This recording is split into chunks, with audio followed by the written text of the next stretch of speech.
आणि वेळात वेळ काढून येतो काय काय सामाजिक कार्य करायचं आलं तर सर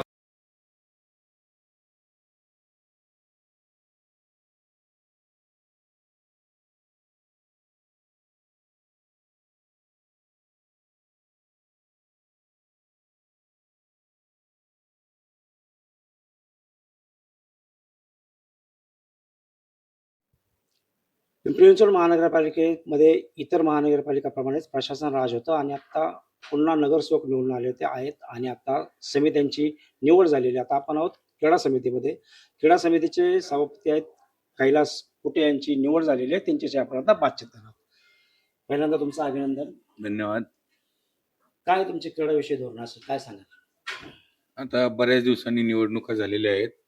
बरेच युवकांचे प्रश्न पेंडिंग आहेत, कलाकारांचे विषय आहेत आणि ते आपल्याला लवकरात लवकर मार्गी पण लावायचे.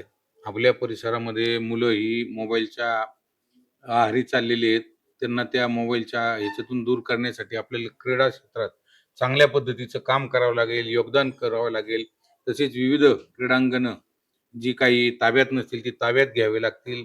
तसेच ज्यांची दुरावस्था झालेली आहे, साफसफाई नसेल, अशा ठिकाणी आपल्याला जाऊन ते सुस्थितीत करावे लागतील आणि नागरिकांसाठी लवकरच चांगल्या रंगात ढंगामध्ये चांगल्या पद्धतीने पुन्हा एकदा सादर झाली पाहिजेत की जेणेकरून मुलांची कार्यक्षमता वाढेल, ताकद वाढेल आणि खेळाच्या बद्दल आवड निर्माण होईल.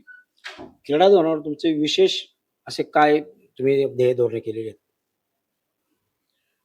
पिंपरी चिंचवडचा जर आपण विचार केला तर पिंपरी चिंचवड शहर हे जागतिक लेवलला फास्ट ग्रोईंग सिटी आहे. परंतु त्याच प्रमाणामध्ये गेल्या 10 वर्षापासून जर आपण पाहत असेल तर एक चांगल्या पद्धतीचा विकास होत होता. परंतु मधल्या काळात निवडणुका न लागल्यामुळं तो थोडासा विकास मंदावला होता. परंतु आता महानगरपालिकेच्या निवडणुका झालेल्या आहेत. प्रत्येक क्षेत्रामध्ये समितीमध्ये सभापतींची निवड झालेली आहे, महापौर आलेत आणि त्या माध्यमातून आपल्या पिंपरी चिंचवडचा विकास आपल्याला चांगल्या पद्धतीने सादर करायचा. क्रीडाकडे अनास्था दिसते. तुम्ही खेळाडू घडवण्यासाठी काय विशेष प्रयत्न करणार? आपल्या पिंपरी चिंचवड शहरामधील जे जे चांगले खेळाडू आहेत त्यांचं मार्गदर्शन आता ज्या ज्या अकॅडमीज आहेत विविध क्षेत्रातल्या खेळांच्या त्या अकॅडमीचे प्रमुख असतील त्यांचा मेळावा घेऊन त्या ठिकाणी त्यांना कोणत्या कोणत्या अडचणी येत आहेत त्याच्यासाठी योग्य मार्गदर्शक आपल्याला आणता येतील. काही अभ्यास दौरेही करता येतील की कोणत्या भागामध्ये काय आपण कमी पडत आहोत आणि चांगल्या पद्धतीचे जिथं जिथं क्रीडा संकुलं आहेत त्या क्रीडा संकुलांना भेट देऊन जिथं जिथं आपण कमी पडलो ती अपूर्ण आहोत ते पूर्ण करण्याचा आपण प्रयत्न करणार आहोत. या शहरामध्ये पिंपरी चिंचवड महानगरपालिकेचे अनेक क्रीडाचे खेळाडू म्हणून त्यांची निवड केलेली आहे. असे काही ठिकाणा टेबलवर बसवले आहेत. म्हणजे त्यांचा वापर तुम्ही कशा प्रकारे करून घ्याल? म्हणजे अनेक खेळाडू आहेत.